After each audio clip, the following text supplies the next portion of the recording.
Okay, boys and girls, today we are going to be talking about our looms. Now, these are really fun to use once you get the hang of them, but they do require a little bit of patience to learn how to use.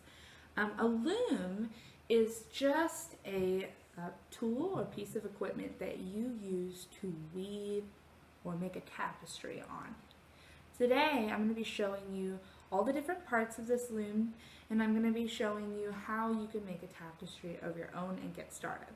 So these strings that move up and down are what are known as our warp. These are our warp threads, and this is what kind of allows us to lock everything into place. So this kind of serves as a guideline to where we're putting our strings as we weave in and out.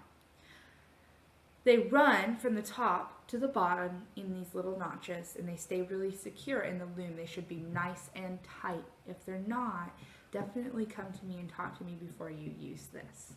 Now, if you look here, we have this really large needle, and this would be what is known as our shuttle. The reason it's called a shuttle is because it is able to pass through these threads, and it transports all of our thread from one side to the other, like a shuttle would transport people. So we're going to take our shuttle and we're going to run in and out of each one of these warp strings. And what I've done here is I have tied a knot in a long piece of yarn.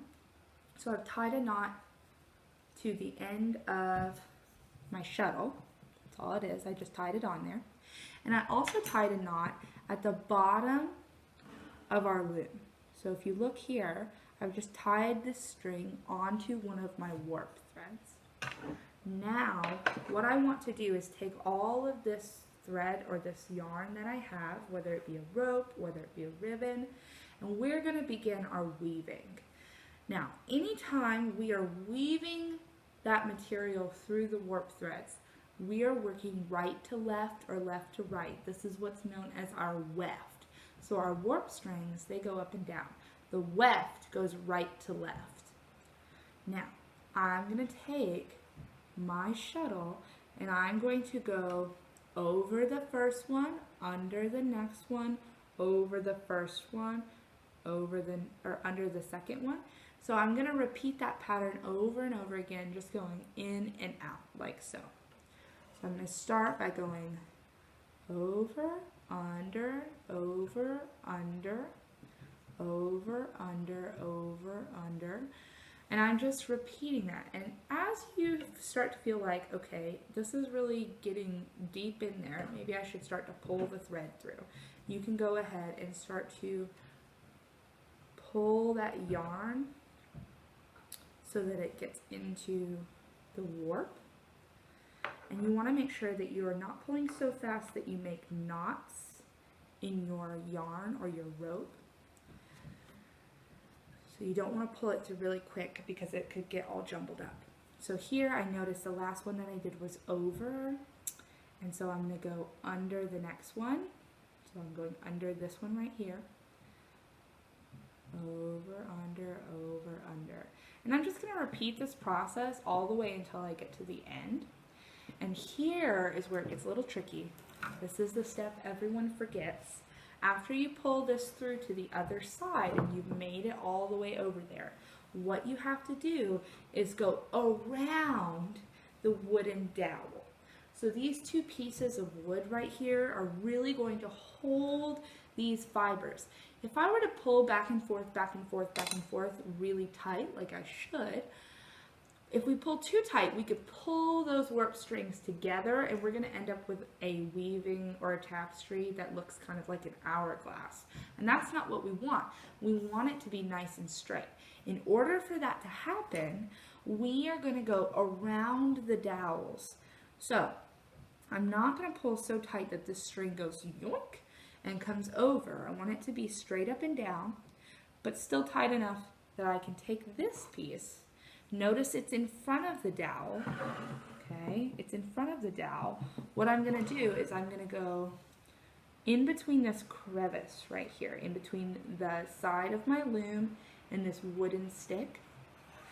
and I'm going to go in between there. And here, all I'm doing is I'm going around the dowel. So I'm just going to wrap it around. And then here is where my pattern changes. So I went over on this string and I went under on this string. So I want to make sure that I do the opposite of that.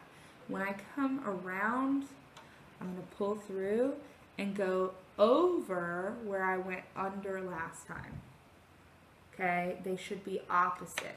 So you should see on this bottom row that maybe the yarn is closer to you and the string, the warp string, is behind it.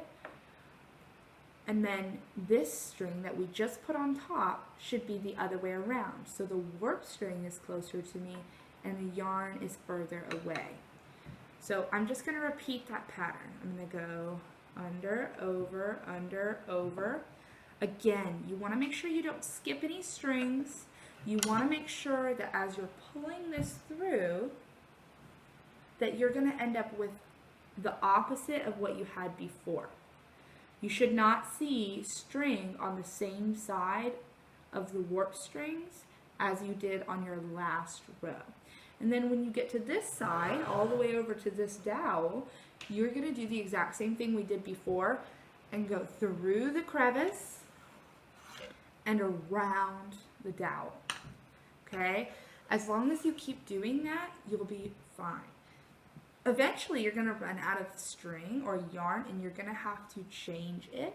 So all you have to do is you cut here and then you're going to attach a new piece onto this and onto wherever our string ended last time. So let me show you what that looks like.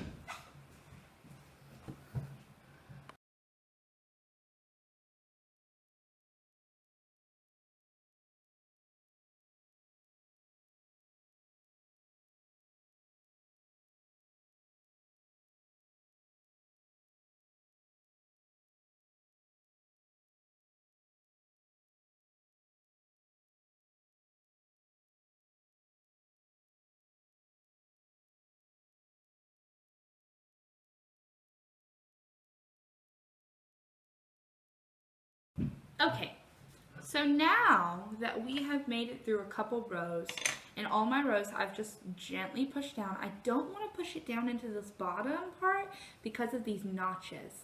These notches could actually catch my yarn and make it really difficult for me to remove. So I'm going to keep it on this row right here, and I'll show you guys how to finish this at the bottom when we go to take it off. Now, here I'm getting close to where I'm being out of string. So I'm going to have to change this. I am simply going to cut the string that is attached to my shuttle. I'm going to get rid of that knot that's there. Okay, so now I have a fresh piece of string and I want to be able to add more string to this. In order for me to do that, I need to make a square knot. So I'm going to pull some more thread out of my yarn here.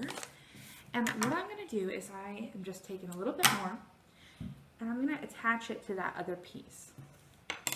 So I have my two ends. What I'm going to do is I'm going to make an X and then I'm going to go over and under. So I went all the way around. Okay, I'm going to do it a second time. Watch what I do. I bring this side, I flip to the bottom. I keep going that direction, I bring it back up to the top, okay? Then, I'm going to take those two ends, remember they're still the ones that are on top, and I'm just going to make a regular knot.